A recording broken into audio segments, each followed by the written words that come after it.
One of our crews last night certainly had a rough night. They were stranded in a car in the middle of the historic blizzard. News 8's Jacquie Slater is just getting back into the New Haven area. Jacquie, tell us more about what happened. You had a long night. That's certainly true, Erin. I can tell you definitely not 28 hours is, I think, where I'm at right now, but definitely not 28 hours I will ever forget. While attempting to get back onto the highway in the Middletown area, exit 2091 South, right around 8:30 last night, there were cars sort of stranded all over the place. And when we were attempting to avoid one of the cars that was stuck, that's when we started to slide and just kept on going. And I'm going to say fortunately landed in a ditch because we were about 20 feet off of the road. And I think that was a good thing. I was a little nervous about other cars, other 18-wheelers that were out there. And, you know, having them slide off the road. But we ended up staying in the car for about 9 hours, at which point the National Guard showed up.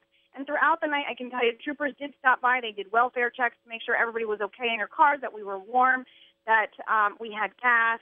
And, you know, they were only at that point taking high priorities, which is why the National Guard showed up, because they had gotten a call that an 8-year-old boy was stuck in a car that was about to run out of gas. And so the National Guard went out and they started rescuing those stranded motorists. And I can tell you, I did speak with Colonel John Whitford with the Connecticut National Guard, and this is what he told me about 2 hours ago. He said that the National Guard has been on about 90 highway assistant calls or missions.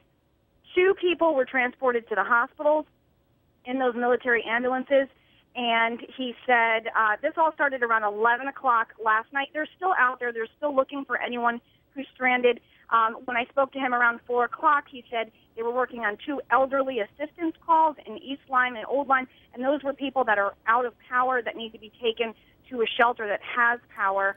And total manpower out there, they have 270 active duty members out there manning the roads right now, manning the armories, you know, for those stranded motorists, and 500 that are just on a training weekend. So altogether, 770 Guard members out there working to keep the roads safe. And I can say, I really think they're just doing a phenomenal job. They took us back to the armory.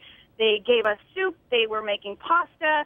And everybody was in pretty good spirits. So I think really it was just everybody was happy to be safe, warm, and get some food. And I was with J.P. Coleman, one of our photographers, and he got in some sleep. I didn't get so much sleep, but I'm looking forward to ending this call and then heading out and going to a hotel and getting some rest. Jacquie, so for now, that's my story. Jacquie, you deserve a nice warm bed, a pillow, a blanket, some coffee, everything. Thanks for that update. We're glad you're back safe.